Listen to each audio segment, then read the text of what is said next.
anything said in the virtual platform is deemed to have been said to the House and may be ruled upon. All members who have logged in shall be considered to be present and are requested to mute their microphones and only unmute when recognized to speak. This is because the mics are very sensitive and will pick up noise which might disturb the attention of other members. When recognized to speak, please unmute your microphone and connect your video. Members may make use of the icons on the bar at the bottom of their screens, which has an option that allows a member to put up his or her hand to raise point of orders. The Secretariat will assist in alerting the chairperson to members requesting to speak. When using the virtual system, members are urged to refrain or desist from unnecessary point of orders or interjection.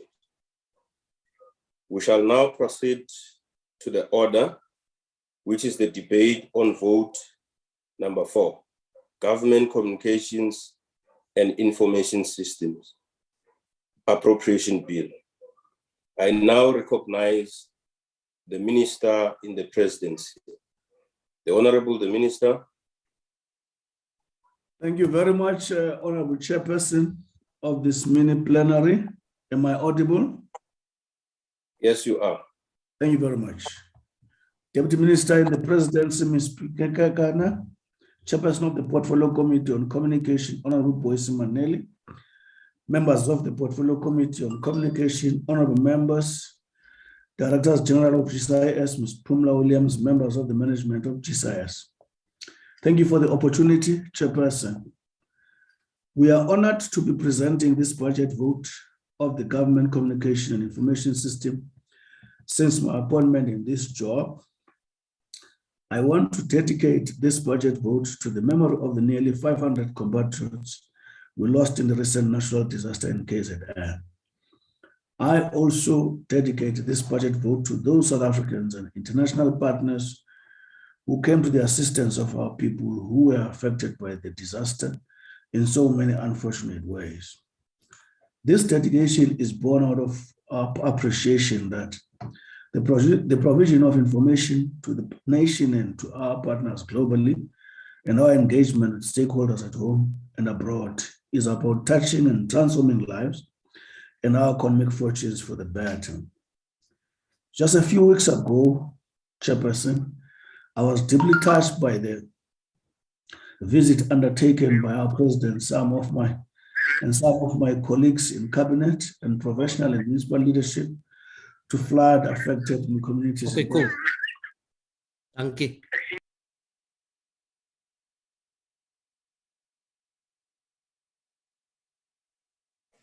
Honorable Minister, you are muted. And Honorable Magdlua, you are the one who is causing disturbances in the meeting. Can you please mute your microphone? You can proceed, Honorable Minister. Just a few weeks ago, thank you, Honorable Chairperson. Just a few weeks ago, I was deeply touched by the visit undertaken by our president, including some of my colleagues in cabinet and provincial and municipal leadership to flood-affected communities in KwaZulu-Natal. On that visit, we shared heartening moments, sympathizing with the bereaved and affected from all walks of life, backgrounds, and political persuasion. Citizens, businesses, and partners in the rescue and recovery efforts had questions that needed answering. These were questions about how people could access relief and support services. Where do we report missing persons? How do we find out who is searching for our relatives? How will we find out if missing people are found? Who can help us with food?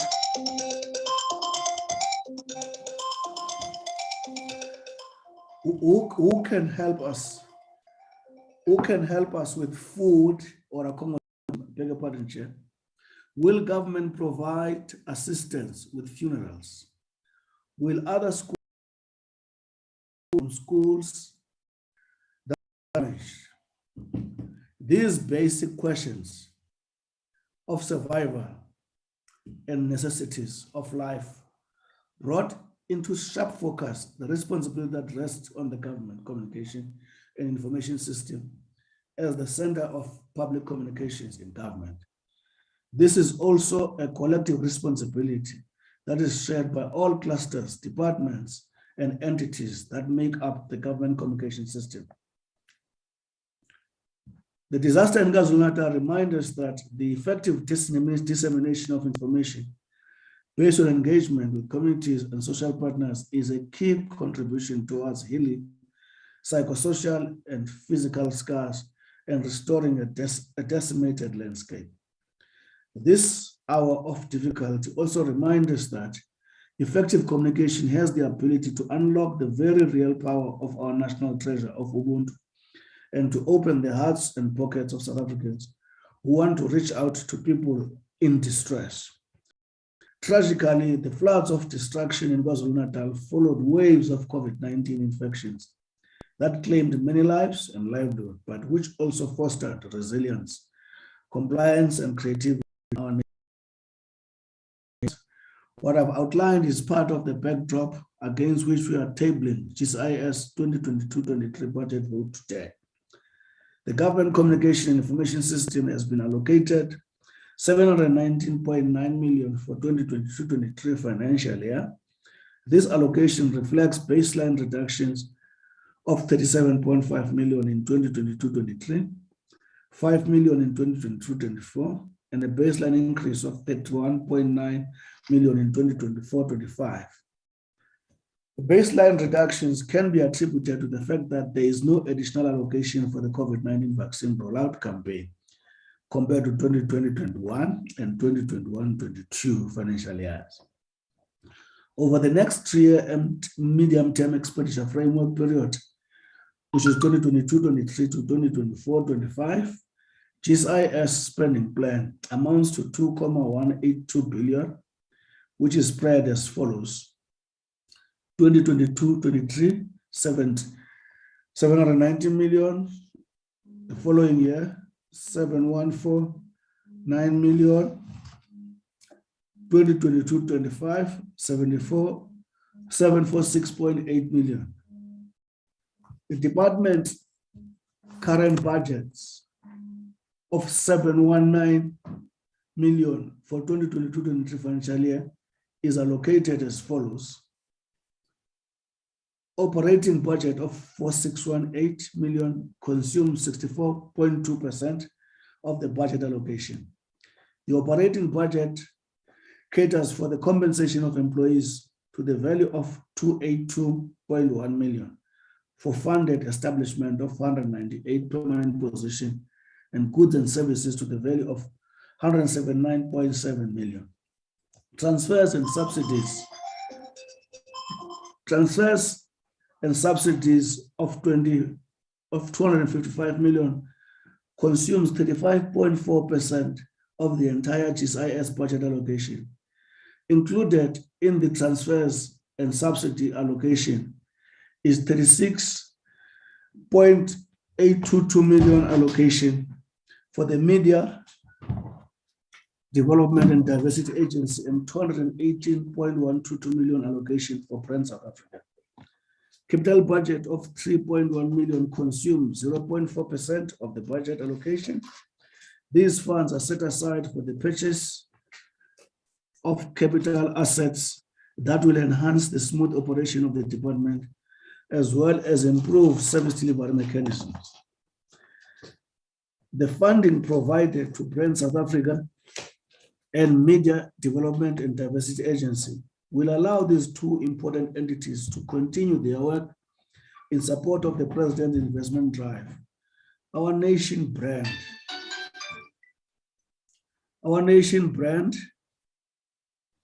social cohesion, and to ensure a vibrant and sustainable community media sector. The funding provided to the GCIS over 3-year medium-term expenditure framework period 2022-23 to 2024-25 will allow us to carry out the constitutionally mandated task of ensuring that all citizens and communities have access to information. Honorable Minister, Honorable Chair? my apologies. There is a small button on the side of the phone that will allow your phone to be on silent. It is causing some disruptions. Thank you. Thank you so much. You may proceed. Thank you, Chair. I have just switched it off. Thank you.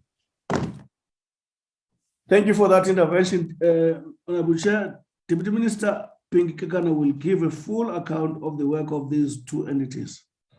However, I want to highlight a few important undertakings by the MTA and Brand South Africa.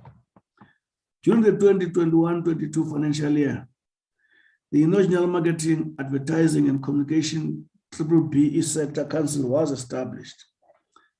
The main function of the council is to ensure that transformation in the media advertising council sector is promoted, monitored, and reported on.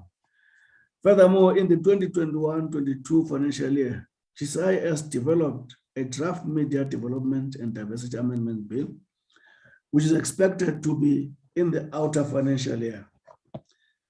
During the 2022 financial year, working with the sector, the GCIS will facilitate the development of the media transformation and diversity sector code.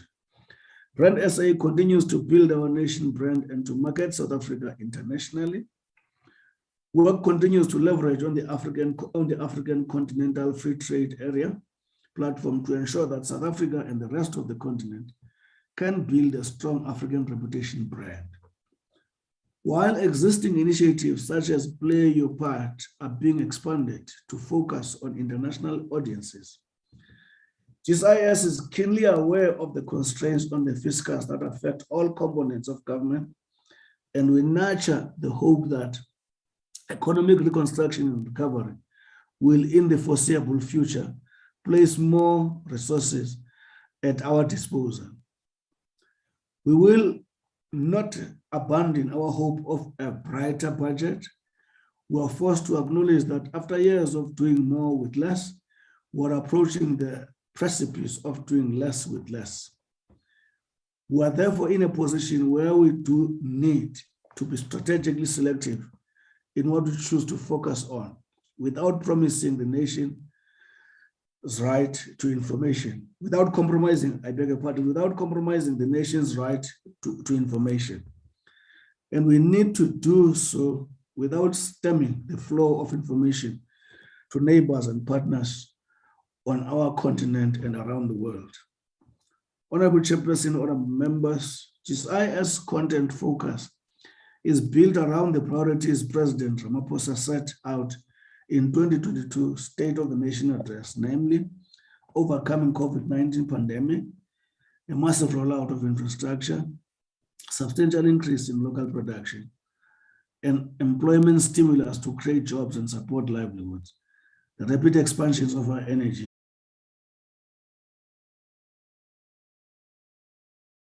gender-based violence, which in the past few years has again visited horrific violence and death on families, including the family of a former member of this house, Mr. Godrich Gadi.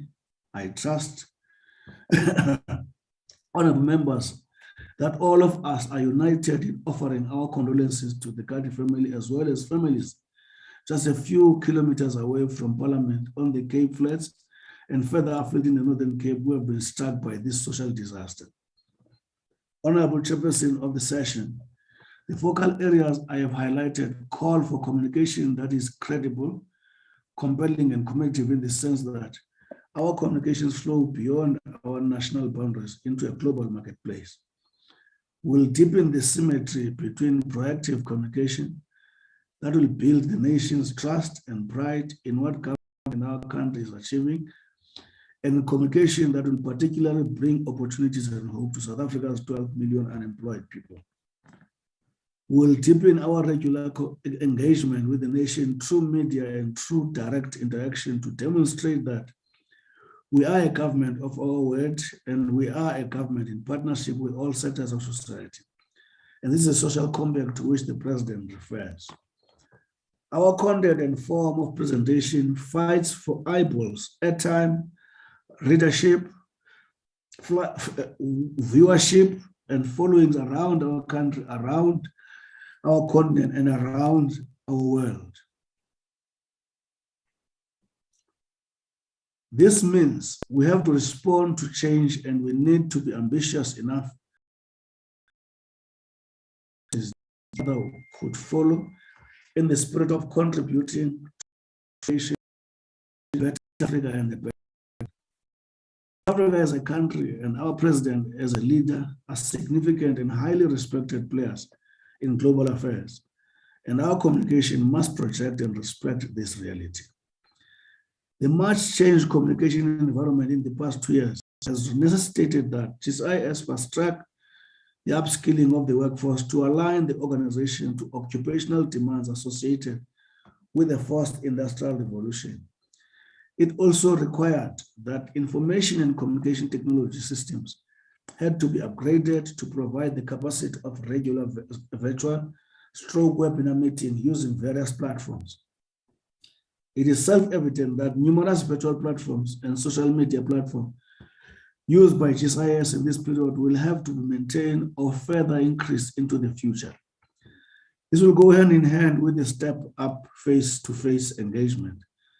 A number of presidential outreach in Mbizo are planned for this year, and GCIS will continue to play a key supporting role in this regard. Honorable members, in the coming period, GCIS will continue actively building on our many partnerships and collaborations to support our country's efforts to vaccinate over 70% of the target population. We will also continue to drive the message that vaccines are effective in preventing serious illnesses, hospitalization, and death, and they remain our quickest path to normality. GCIS will also continue to play a pivotal role in proactive campaigns such as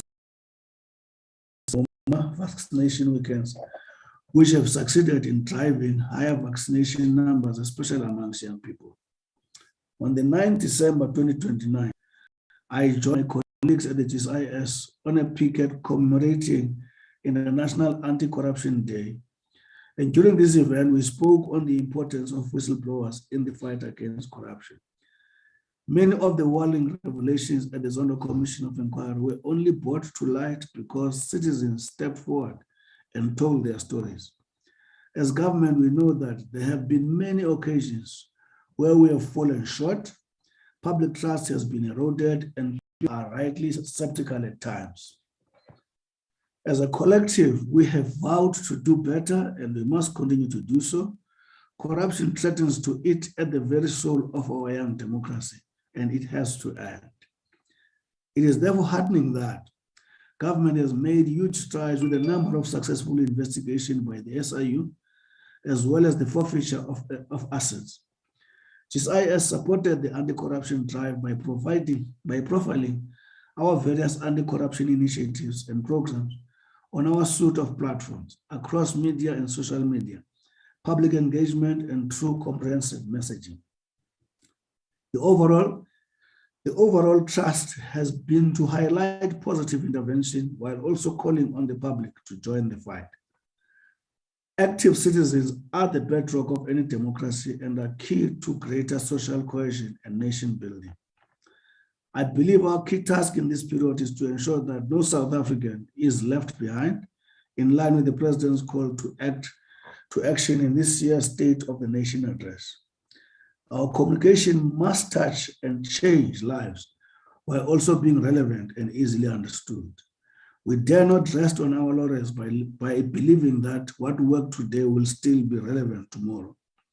We cannot allow a new divide to be created between those with access to resources and technology and those without. Our communication must therefore be a mixture of the old and the new. We must blend the best of both worlds and find ways to reach people where they live in a language or medium they understand. We'll deploy our tried, trusted, and necessary direct engagement methods of Mbizo, activation, outreach activities, community dialogues, and loud hailing. Similarly, Vukuzenzele newspaper, which is distributed once a month in a hard copy, with 850,000 copies per edition since October 2021 and published twice a month online, is steadily changing lives. The media sector as a whole has worked with GCIS and government every step of the way during these past 2 years. They have covered every angle of the pandemic and have been instrumental in supporting the call to vaccinate. They have been our partners in fighting vaccine hesitancy, dispelling vaccine myths, and have tackled fake news head-on. GCIS has worked closely with our partners in the media on a daily basis, either through media conferences, engagement, sharing of online content, webinars, and the bi-weekly cabinet media briefing and statement. We intend to build on this relationship to ensure an informed, educated, and ultimately active citizenship. Honorable members, Honorable Chair, a close companion on our journey of reaching out to the nation and the world is the esteemed Portfolio Committee on Communication. It's a committee we respect deeply as the elected representatives of our nation. It is a committee we respect for its commitment to the integrity and the efficiency of government communication.